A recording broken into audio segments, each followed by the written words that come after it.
వైదేహి రామ్మూర్తులకు ఒక్కగానొక్క సంతానం చైతన్య. 2 ఏళ్ల క్రితం చైతన్య స్రవంతి అనే అమ్మాయిని ప్రేమించి పెళ్లి చేసుకున్నాడు. పట్టుమని 10 రోజులు కూడా కాపురం చేయకముందే ఓ ప్రమాదంలో స్రవంతి కన్నుమూసింది. ఎంతో గాఢంగా ప్రేమించిన తన భార్య మరణం చైతన్యను బాగా కుంగదీసింది. నెల రోజుల వరకు అసలు అతను ఆఫీస్ మొహం కూడా చూడలేదు. తమ గదిలోనే ఒంటరిగా బాధపడుతూ ఉండేవాడు. ఇంట్లో వాళ్ళు పట్టుబట్టి అతన్ని మళ్ళీ మామూలుగా అందరితో కలిసిపోయేలా చేయాలని ఆఫీస్కైతే పంపించగలిగారు. కానీ నెలలు గడుస్తున్నా చైతన్య మొహంలో నవ్వనేది రాలేదు. 2 ఏళ్లు గడిచిపోయాయి. ఇక లాభం లేదనుకొని వైదేహి కొడుకుతో వాదించి పోరాడి ఆఖరికి మరో పెళ్లికి ఒప్పించింది. తెలిసిన వాళ్ళ ద్వారా ఒక సంబంధం వస్తే ఆ అమ్మాయిని చూడ్డానికి అందరూ కలిసి కారులో బయలుదేరారు. అమ్మాయి చాలా నెమ్మదస్తురాలై ఉండాలి వైదేహి, అప్పుడే సహనంగా అబ్బాయిని మార్చుకోగలుగుతుంది. లేదండి, నాకు శివంగి లాంటి కోడలు కావాలి. సహనంతో భరించడం కాదు, తెలివితో మార్చుకోగలిగే అమ్మాయి కావాలి. తన మాట పదునుగా ఉండాలి, మనసు మంచిదై ఉండాలి అని మాట్లాడుకుంటున్నారు. చైతన్య మాత్రం ఏ చలనం లేకుండా ఏమీ పట్టించుకోకుండా మౌనంగా ఉన్నాడు. హఠాత్తుగా కారు ఎదురుగా ఒక అమ్మాయి స్కూటీతో వచ్చింది. డ్రైవర్ సడన్ బ్రేక్ వేసేసరికి కారులో ఉన్న వాళ్ళందరికీ చెమటలు పట్టేశాయి. డ్రైవర్ కారు దిగి, ఏంటమ్మా రోడ్డుకి అడ్డంగా పోతున్నావు, దారి చూసుకోలేవా అన్నాడు ఆ అమ్మాయితో. ఓయ్ ఏంటి మా ఊరొచ్చి మా మీదే అరుస్తున్నావు? కారొచ్చి బండిని గుద్దినా, బండొచ్చి కారుని గుద్దినా కారుదే తప్పు. ఆ మాత్రం తెలీదా నీకు? నువ్వు నీ కారు వేసుకొని నా స్కూటీ మీదకి వచ్చేసావని ఊళ్ళో వాళ్ళకి చెప్పానంటే నువ్వు నీ కారు రెండూ ఈ ఊరు దాటి వెళ్ళలేవు. వద్దమ్మా, అంత పని చేయొద్దు, నాదే తప్పైందని ఒప్పుకుంటాను, దయచేసి నువ్వు వెళ్ళిపోమ్మా అని ఆమెను బతిమాలుకుంటాడు డ్రైవర్. ఆ తర్వాత ఆ అమ్మాయి తన స్కూటీ తీసుకొని ఒక షార్ట్ కట్ గుండా స్పీడ్గా వెళ్ళిపోతుంది. కారులో నుండి అదంతా గమనించిన వైదేహి ఆ అమ్మాయి గడుసుతనం చూసి నవ్వుకుంది. ఆ తర్వాత ఎలాగోలా దారి కనుక్కుంటూ లింగమూర్తి ఇంటికి చేరుకున్నారు. లింగమూర్తి కుటుంబం ఆహ్వానం పలికిన పిమ్మట కాళ్ళు కడుక్కొని ఇంట్లోకి వెళ్ళి కూర్చున్నారు. నమస్కారం అండి, నా పేరు లింగమూర్తి, ఈమె నా భార్య రాజేశ్వరి, వీళ్ళిద్దరూ నా కొడుకులు, ఈమె నా పెద్ద కోడలు, రెండో వాడికి ఇంకా పెళ్లి కాలేదు. మీరు చూసుకోవడానికి వచ్చిన అమ్మాయి మాకు 3వ సంతానం, ఇది నా పరివారం అంటూ పరిచయం చేస్తాడు. కాసేపటి తర్వాత పెళ్లి కూతుర్ని తీసుకొస్తారు. ఆ అమ్మాయిని చూసిన వైదేహి మొహం వెలిగిపోతుంది. రాజేశ్వరి మాట్లాడుతూ, అమ్మాయి పేరు వాసవి, డిగ్రీ వరకు చదువుకుంది. మా అమ్మాయిని చెప్పడం కాదు కానీ చాలా నెమ్మదస్తురాలు అని చెప్తుంది. ఎంత నెమ్మదస్తురాలో ఇందాకే చూశాను అనుకుంది వైదేహి మనసులో. తర్వాత రామ్మూర్తి, వాసవి పేరు చాలా చక్కగా ఉంది, అమ్మాయి కూడా మహాలక్ష్మిలా ఉంది. ఇక అబ్బాయి అమ్మాయి సరే అనడమే ఆలస్యం. వాసవి వాళ్ళ వదిన లావణ్య వాసవిని గదిలోకి తీసుకెళ్ళి, నువ్వేమంటావు మర్దలు పిల్ల అని అడుగుతుంది. నాకు కూడా ఇష్టమే వదిన, అక్కడికి వెళ్ళి చెప్పేశాయి బదులిస్తుంది వాసవి. అలాగే ఇప్పుడే చెప్తాను అంటూ వెళ్ళి అందరితో విషయం చెప్తుంది లావణ్య. ఆ వెంటనే ముహూర్తాలు పెట్టుకోవడం, కొద్ది రోజుల్లో నిశ్చితార్థం, పెళ్ళి అన్నీ జరిగిపోతాయి. కొత్త కోడలిగా ఇంట్లోకి అడుగుపెట్టిన 2 రోజుల తర్వాత వైదేహి వాసవితో, చూడమ్మా, నీకో మాట చెప్పాలి, నువ్వు కంగారు పడొద్దు. నా కొడుక్కి ఈ పెళ్ళి ఇష్టం లేదు, కేవలం మా బలవంతం మీదే ఒప్పుకున్నాడు. అత్తగారి మాటలు విన్న తర్వాత వాసవి షాక్ అవుతుందని వైదేహి అనుకుంది. కానీ వాసవి చిన్నగా నవ్వుతూ, నాకు తెలుసు అత్తయ్య. తెలుసా? ఎలా తెలుసు? డిగ్రీ చదివే రోజుల్లోనే చైతన్య నాకు తెలుసు, తనంటే నాకు చాలా ఇష్టం. ఒకప్పుడు ఆ ఇష్టాన్ని బయటపెట్టే అవకాశం నాకు దొరకలేదు. మీ కోడలు శ్రవంతి నేను కాలేజీ రోజుల్లో ఒకే హాస్టల్లో ఉండేవాళ్ళం అత్తయ్య. అప్పటి నుంచే వాళ్ళిద్దరూ ప్రేమలో ఉన్నారు. చైతన్యకి శ్రవంతి అంటే ఎంత ప్రేమంటే వాళ్ళిద్దరిని చూస్తున్నప్పుడు నాకు చాలా అసూయగా ఉండేది. అంతగా ప్రేమించే వ్యక్తి నా జీవితంలో ఎందుకు లేడని. వాళ్ళిద్దరికీ ఒకరంటే ఒకరికి ఇష్టమని తెలిసినా కూడా నా మనసు చైతన్య చుట్టే తిరుగుతూ ఉండేది. కానీ నా జోక్యం వాళ్ళ సంతోషాన్ని పాడు చేస్తుందని నేనే మనసు చంపుకున్నాను. తర్వాత వాళ్ళ పెళ్లి జరిగిపోయింది, సంతోషంగా ఉన్నారని నేను అనుకున్నాను. కానీ శ్రవంతి చనిపోయిన విషయం నాకు ఈ మధ్య తెలిసింది. చైతన్య పరిస్థితి ఎలా ఉందో అని కంగారుగా మీ ఇంటికొచ్చాను. అప్పుడే మీరు ఫోన్లో చైతన్యకి పెళ్లి సంబంధాలు చూడమని పంతులు గారికి చెప్పడం విన్నాను. ఆయన్ని పలకరించడం కంటే తను పడుతున్న బాధలో నుండి బయటికి తీసుకురావడం అవసరం అనిపించింది నాకు. అందుకే అమ్మా నాన్నల్ని ఒప్పించి మాకు తెలిసిన వాళ్ళ ద్వారా మీకు ఫోన్ చేయించాను. శ్రవంతిని మరిపించడం నా లక్ష్యం కాదు. ఆయన పడే మానసిక వేదనని దూరం చేయడమే నా లక్ష్యం. త్వరలోనే మీ అబ్బాయి మునుపటిలా ఉండేలా చేస్తానత్తయ్య. నన్ను ఆశీర్వదించండి. నిజమైన ప్రేమకి ఎప్పటికీ ఓటమి ఉండదంటారు. నీ ప్రేమలో ఉన్న నిజమే నిన్ను మళ్ళీ వాడి జీవితంలోకి తీసుకొచ్చింది. వాడిలో మార్పు వచ్చి మీ ఇద్దరు కలకాలం సంతోషంగా ఉండాలి అని కోడల్ని ఆశీర్వదిస్తుంది వైదేహి. తర్వాత వాసవి చైతన్య గదిలోకి వెళ్తుంది. గది నిండా పూలతో అలంకరించి ఉంటుంది. లోపలికి వెళ్ళగానే తలుపులు మూసేసి, చైతన్య గారు మీకు పాలు తాగే అలవాటుందా అని అడగడంతో, ఏంటి అమ్మాయి మొదటి రోజే ఇంత చనువుగా మాట్లాడుతోంది అనుకున్నాడు మనసులో. నాకేం అక్కర్లేదు, అక్కడ పెట్టు అని విసురుగా అన్నాడు ఆమెతో. అవునా, అయితే నేనే తాగేస్తాను అంటూ గడగడ పాలన్నీ తాగేస్తుంది. వాసవి తీరు చైతన్యకు కాస్త విచిత్రంగా అనిపిస్తుంది. ఆమె నేరుగా మంచం మీద కూర్చొని దిండు దుప్పటి సర్దేసి మంచంపై వాలుతుంది. ఏంటి నువ్వు అలా డైరెక్ట్గా వచ్చి నా మంచంపై పడుకుంటావు? సరిపోయింది, మొగుడు పెళ్ళాలు ఒకే మంచం మీద కదా పడుకుంటారు, అందులో వింతేముంది? చూడు, ఏదో మా అమ్మ బలవంతం మీద నేను పెళ్లి చేసుకున్నాను. అది నాకు తెలుసు. తమరికి పెళ్లి ఇష్టం లేదని పెళ్లి చూపుల రోజే నాకు అర్థమైంది. ఈ పెళ్ళి మాకు బలవంతపు పెళ్ళే, కాబట్టి మీరంత ఫీల్ అవ్వాల్సిన అవసరం లేదు. అవునా, మరి నన్ను భర్తగా అనుకోనప్పుడు నా మంచం మీద ఎందుకు పడుకున్నావు? వెళ్ళి కింద పడుకో. నాకు నేల మీద నిద్ర రాదు, ఇక్కడే పడుకుంటాను. నేను పక్కనుంటే మీకు ఫీలింగ్స్ వస్తాయంటే చెప్పండి, అప్పుడు నేలపై పడుకుంటాను. వాసవి ప్రశ్నకి చైతన్య దగ్గర సమాధానం లేదు. ఆమెతో అంతకు మించి వాదించలేక మౌనంగా తను కూడా నిద్రపోయాడు. ఆ మరుసటి రోజు వాసవి బీరువాలో నుండి శ్రవంతి చీర తీసి కట్టుకుంటుంది. అది చూసిన చైతన్య ఆమెపై మండిపడతాడు. నా భార్య చీర కట్టుకున్నావేంటి? నేను ఆవిడ మొగుణ్ణే కట్టుకున్నాను. చీర కట్టుకుంటే మాత్రం ఏమైంది? అసలేంటి నువ్వు? నాకు కొంచెం కూడా అర్థం కావు.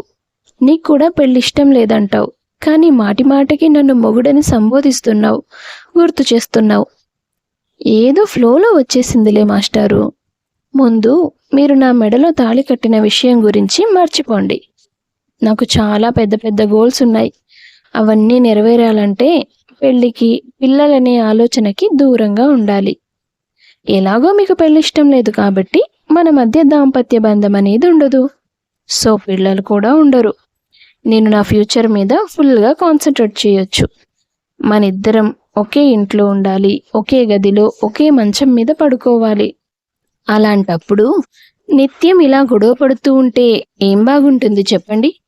దీనికి ఒకటే సొల్యూషన్. మీరు నాతో ఫ్రెండ్షిప్ చేయాలి. ఏంటి, నాకు దగ్గరవ్వడానికి ఇదొక వంక? వాట్? అసలు మీరేమనుకుంటున్నారు మీ గురించి? ఏదో పెద్ద మన్మధుడిలా ఫీల్ అయిపోతున్నారే. అంత లేదు కానీ ఇంట్లో ఉండేది నేను కాకుండా ముగ్గురే మనుషులు. అత్తయ్య మామయ్యలతో నేను ఎలా స్నేహం చేయగలను? నాకెప్పుడు మూడిగా కూర్చోవడం ఇష్టం ఉండదు. పక్కనున్న వాళ్ళతో సరదాగా ఫ్రెండ్లీగా ఉంటూ ప్రతి రోజుని అర్థవంతంగా గడపడం ఇష్టం. ఈ ఇంట్లో నా ఏజ్కి మ్యాచ్ అయ్యే పర్సన్ మీరు ఒక్కరే కాబట్టి నాకు వేరే ఆప్షన్ లేదు. మనం ఫ్రెండ్స్ అవ్వాల్సిందే. లేదంటే ఇక్కడ ఉండడం నాకు కష్టమైపోతుంది. నేను వెళ్ళిపోతానంటే మీ అమ్మగారు ఊరుకుంటారా? చైతన్య, నువ్వే ఏదో చేశావు, అందుకే కోడలు వెళ్ళిపోతానంటుంది అంటారు. ఏంటి, నువ్వు నన్ను బ్లాక్మెయిల్ చేస్తున్నావా? ఛీ, ఫ్రెండ్షిప్ కోసం కూడా బ్లాక్మెయిల్ చేస్తారా? నా గోల్ రీచ్ అయ్యే టైం వస్తే నేనే ఇంట్లో నుంచి వెళ్ళిపోతాను.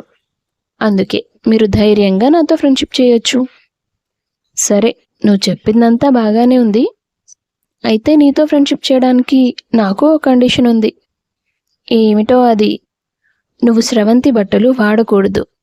ఓ అదా, మా పుట్టింటి నుంచి వచ్చిన సారీలో అన్ని బ్యాగ్స్ వచ్చాయి, కానీ నా బట్టల బ్యాగ్ ఒకటే రాలేదు. అందుకే ఈ చీర కట్టుకోవాల్సి వచ్చింది. వేరే ఏ కారణమూ లేదు. రేపటికల్లా నా బట్టలన్నీ వచ్చేస్తాయి. అవునా? ఆ మాట ముందే చెప్తే ఇంత వాదన ఉండేది కాదుగా. సరే, నాకు ఆఫీస్కి టైం అవుతుంది, నేను వెళ్ళొస్తాను. అయితే సాయంత్రం వచ్చేటప్పుడు మల్లెపూలు తీసుకురండి. ఇప్పుడే కదా ఫ్రెండ్స్ అన్నావు, మళ్ళీ మల్లెపూలు అంటావేంటి? అబ్బా, మనిద్దరం కాపురం చేయట్లేదని మనకి తెలుసు. అందరికీ తెలియాల్సిన అవసరం లేదు కదా.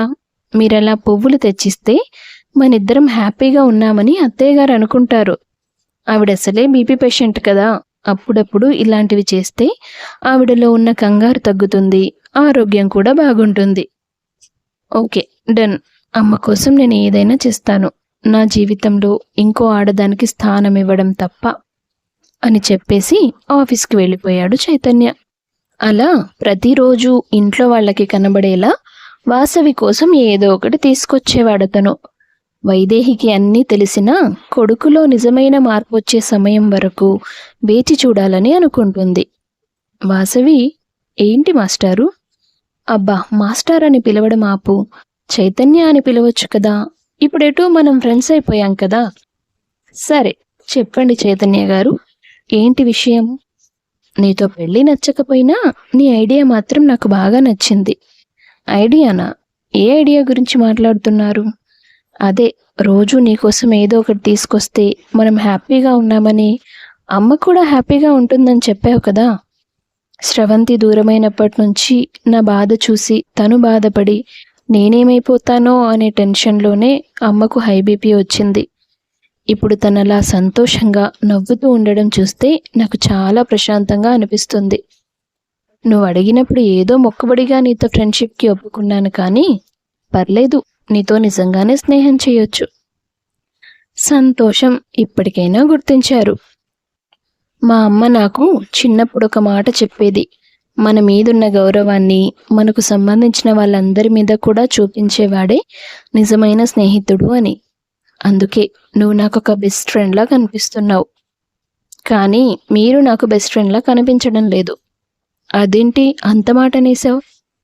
నేను మీ ఇంట్లో వాతావరణాన్ని సౌకర్యవంతంగా మారుస్తున్నాను, కానీ మీరు నా కోసం ఏం చేస్తున్నారు? నిజమే. సరే, అయితే ఏం చేయాలో చెప్పు. ఇలా ఊరికే ఇంట్లో కూర్చుంటే నాకు చాలా బోరింగ్గా ఉంది. కాస్త అప్పుడప్పుడు బయటికి తీసుకెళ్ళొచ్చు కదా. సరే, నువ్వు నా కోసం ఇంత చేస్తున్నావు కాబట్టి నీకోసం ఆ మాత్రమైనా చెయ్యొచ్చు. రేపు ఎలాగో మీకు సెలవే కదా, మనం సినిమాకి వెళ్దాం అయితే. ఏంటి, సినిమాకా? ఏ, మీరు సినిమాలు చూడరా? నాకంత ఇంట్రెస్ట్ ఉండదు. అంటే తీసుకెళ్లరా అంటూ కోపంగా చూసింది భర్తను. తీసుకెళ్తాను తల్లి, నువ్వలా మొహం పెట్టకు. ఎలాగో కొంతకాలం తర్వాత నువ్వు ఇంట్లో నుంచి బయటికి వెళ్ళిపోతావు కదా. ఉన్నన్ని రోజులైనా నిన్ను హ్యాపీగా ఉంచడానికి ఏదో ఒకటి చేయాలి. అలా అతనికి వీలు దొరికినప్పుడల్లా సినిమాకో, షికారుకో, బంధువుల్ని కలవడానికో వెళ్ళేవారు. 2 ఏళ్లుగా బయట ప్రపంచంతో సంబంధం లేకుండా ఒకే లోకంలో బ్రతుకుతున్న చైతన్యకు అతను కోల్పోయిన సంతోషాలేంటో నెమ్మదిగా గుర్తు చేసిందామె. మళ్ళీ జనాల్లో పడి మునపటిలా హాయిగా నవ్వుతూ కనిపిస్తున్న తన కొడుకును చూసి, వైదేహి, నీలో ఒకప్పటి చైతన్యను చూస్తున్నాను నాన్న. నాకెంత సంతోషంగా ఉందో తెలుసా? ఈ మార్పుకి కారణం ఖచ్చితంగా నా కోడలే. నిన్ను మెచ్చుకోవాల్సిందే వాసవి అని అంటుంది. చైతన్య ఏమీ మాట్లాడకుండా మౌనంగా తన గదిలోకి వెళ్ళిపోతాడు. ఏమైంది చైతన్య గారు? అత్తయ్య గారంత సంతోషంగా మాట్లాడుతుంటే ఏమీ బదులివ్వకుండా వచ్చేశారే? ఏం లేదు. కొద్ది రోజుల్లో నువ్వు వెళ్ళిపోతావని తెలియక అమ్మ నీ మీద మమకారం పెంచుకుంటోంది. తెలిస్తే ఎంత బాధపడుతుందో అనిపించి ఇలా వచ్చేశాను. అంటే మీరు నేను వెళ్ళిపోవాలనే కోరుకుంటున్నారా? నీతో ఎంత స్నేహం చేసినా నీకు నేను స్రవంతి స్థానాన్ని ఇవ్వలేను వాసవి. నేనంటూ ఉన్నంత వరకు నా మనసులో, నా జీవితంలో తను తప్ప ఇంకెవ్వరూ ఉండరని నేను తనకిచ్చిన మాటని నా చివరి క్షణం వరకు నిలబెట్టుకుంటాను. అప్పుడే కదా తను కూడా సంతోషిస్తుంది. ఆ రోజు రాత్రంతా నిద్రపోకుండా వాసవి చైతన్య మాటల గురించే ఆలోచిస్తుంది. అంటే శాశ్వతంగా నాకు తన జీవితంలో స్థానం ఇవ్వరనే కదా ఆయన మాటలకి అర్థం. కనీసం ఆయన పెదవులకి నవ్వునైనా మళ్ళీ పరిచయం చేశాను. చుట్టూ ఉన్న వాళ్ళతో కలిసిపోయేలా చేశాను. ఇంతకు మించి నా ప్రేమ ఆయనలో మార్పు తీసుకురాలేదని అర్థమయ్యాక ఇక ఇక్కడ ఉండేం లాభం అనుకొని తెల్లవారుజామునే ఎవ్వరికీ కనబడకుండా పుట్టింటికి వెళ్ళిపోతుంది. నిద్ర లేవగానే వాసవి కాస్త కాఫీ తీసుకురావా అంటూ భార్యను పిలుస్తాడు చైతన్య. ఇంతకీ వాసవి పలకపోవడంతో ఇల్లంతా ఆమె కోసం వెతుకుతాడు. అమ్మా, వాసవేది? ఏమో నాన్న, నేను కూడా చూడలేదు. ఇంకా నిద్ర లేవలేదేమో అనుకున్నాను. మళ్ళీ తమ గదిలోకి వెళ్ళి వెతికి అనుమానం వచ్చి బీరువా తెరిచి చూశాడు. ఆమె వస్తువులేవీ కనిపించడం లేదు. ఫోన్ చేస్తే కలవడం లేదు. చెప్పా పెట్టకుండా వెళ్ళిపోవడం ఏంటని వైదేహి రామ్మూర్తి కంగారు పడతారు. తను ఎప్పటికైనా వెళ్ళిపోతానని నాతో చాలాసార్లు చెప్పిందమ్మా. కానీ ఇలా చెప్పకుండా వెళ్ళిపోతుందని నేను అనుకోలేదు. వెళ్ళిపోతానని చెప్పడం ఏంట్రా? తనకి నువ్వంటే ప్రాణం. నీ మీదున్న ప్రేమతో స్రవంతి చనిపోయిన బాధ నుండి నిన్ను బయటికి తీసుకురావాలని, నీతో సంతోషంగా బతకాలని ఈ పెళ్లి చేసుకుంది తను. ఏంటమ్మా నువ్వు చెప్పేది? నాకేం అర్థం కావట్లేదు. వైదేహి కొడుక్కి అన్ని విషయాలు వివరంగా చెప్తుంది. నువ్వు తనతో అనకూడని మాట ఏదో అనుంటావు. అందుకే నొచ్చుకొని తను వెళ్ళిపోయింది. అతనికి ఎలా స్పందించాలో అర్థం కాలేదు. మౌనంగా తన గదిలోకి వెళ్ళి ముందు రోజు రాత్రి ఆమెతో మాట్లాడిన విషయాలని గుర్తు చేసుకున్నాడు. నా మనసులో మరొకరికి ఎప్పటికీ స్థానం దొరకదు అని చెప్పినందుకే తను వెళ్ళిపోయి ఉంటుంది. అది నిజమే కదా. నాతో ఉండడం వల్ల తనకు ఎలాంటి లాభమూ లేదు. నా ఆలోచనల నుండి బయటపడి ఎప్పటికైనా తను సంతోషంగా ఉంటుంది అనుకుని తన పాటికి తను ఆఫీస్కి వెళ్ళిపోతాడు. సాయంత్రం ఇంటికి తిరిగి వచ్చిన తర్వాత ఎంత మామూలుగా ఉండడానికి ప్రయత్నించినా ఏదో వెలితిగా అనిపిస్తుంది అతనికి. 2 రోజుల తర్వాత చైతన్య పేరు మీద ఒక పార్సల్ వస్తుంది. నాకు పార్సల్ ఎవరు పంపించుంటారు అనుకుంటూ తన బెడ్పై కూర్చొని దాన్ని ఓపెన్ చేస్తాడు. అందులో స్రవంతి ఫోటో ఫ్రేమ్ ఉంటుంది. దాంతోపాటు ఒక లెటర్ కూడా ఉంటుంది. చైతన్య గారు, నేను వాసవిను. అత్తయ్య గారు మీరు స్రవంతి జ్ఞాపకాల నుండి బయటపడడం కోసం తన ఫోటోలన్నీ తీసేశారని నాకు తెలుసు. మీ గదిలో ఈ ఫోటో ఉండాలని మీరు కోరుకుంటున్నారని కూడా తెలుసు. అందుకే నా నుండి మీకు చివరి కానుకగా దీన్ని పంపిస్తున్నాను. మీరు ఎప్పటికీ నన్ను మీ భార్యగా ఒప్పుకోవడానికి సిద్ధంగా లేరని నాకు తెలుసు. కానీ ఒక్క విషయం మాత్రం చెప్పాలనుకుంటున్నాను.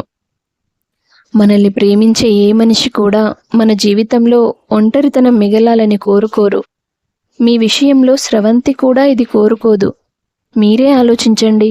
ఒకవేళ మీ స్థానంలో స్రవంతి ఉండుంటే మీకోసం తను జీవితాంతం ఒంటరిగా ఉండాలని మీరు కోరుకుంటారా? మీరు నన్ను భార్యగా చూడలేకపోవచ్చు, కానీ నేనంటూ ఉన్నంత వరకు మీరే నా భర్త. నేనెక్కడున్నా సరే ఇన్నాళ్ళ మన స్నేహంలో నాకు మీరు అందించిన జ్ఞాపకాలని గుర్తు చేసుకుంటూ బ్రతికిస్తాను. మీ రాక కోసం నేను ఎదురు చూడను. కానీ మీ పెదవులపైకి నేను తిరిగి తీసుకొచ్చిన చిరునవ్వును మాత్రం ఎప్పటికీ దూరం చేసుకోకండి. ఇట్లు మీ వాసవి ఆ లెటర్ చదివాక చైతన్య కళ్ళలో నీళ్లు తిరిగాయి. స్రవంతి ఫోటోను తను నిద్రలేవగానే కనిపించేలా గోడకు అమర్చి అక్కడి నుంచి బయటికి వెళ్ళిపోయాడు. కొద్ది రోజులు గడిచాయి. వాసవి పలకరింపు, తను చేసే అల్లరిను అతను మర్చిపోలేకపోయాడు. ఏంటిది, ఎంత వద్దనుకున్నా వాసవి ఆలోచనలే వస్తున్నాయి. నేను తనతో స్నేహం మాత్రమే కదా చేశాను. అంటే నాకే తెలియకుండా నేను తనకి నా మనసులో చోటిచ్చేశానా అని ఆలోచించడం మొదలుపెట్టాడు. మా మధ్య ఉన్న బంధం గొప్పదో, తనకి నా మీదున్న ప్రేమ గొప్పదో తెలియదు కానీ నిజంగానే నేను తన మాయలో పడిపోయాను. వాసవి లేకుండా ఉండడం నా వల్ల కాదని అర్థమైపోయింది. తను చెప్పింది కూడా నిజమే కదా. స్రవంతి ఎక్కడున్నా నా సుఖమే కదా కోరుకుంటుంది. ఇంకా ఆలస్యం చేయకూడదు అనుకుని వైదేహితో చెప్పేసి వెంటనే వాసవి వాళ్ళ పుట్టింటికి బయలుదేరాడు. తన మనసులో ఉన్న భావనలన్నింటినీ భార్యకు చెప్పి తిరిగి తమ ఇంటికి తీసుకొచ్చేశాడు. చైతన్య నిర్ణయానికి వాసవితో పాటు వైదేహి రామ్మూర్తులు కూడా చాలా సంతోషించారు. అలా తన ప్రేమతో భర్త మనసు గెలిచింది వాసవి. కథ నచ్చితే లైక్ చేయండి, తప్పకుండా ఛానల్ను సబ్స్క్రైబ్ చేసుకోండి. మీ అభిప్రాయాన్ని కామెంట్ రూపంలో తెలియపరచండి. అందరికీ ధన్యవాదాలు.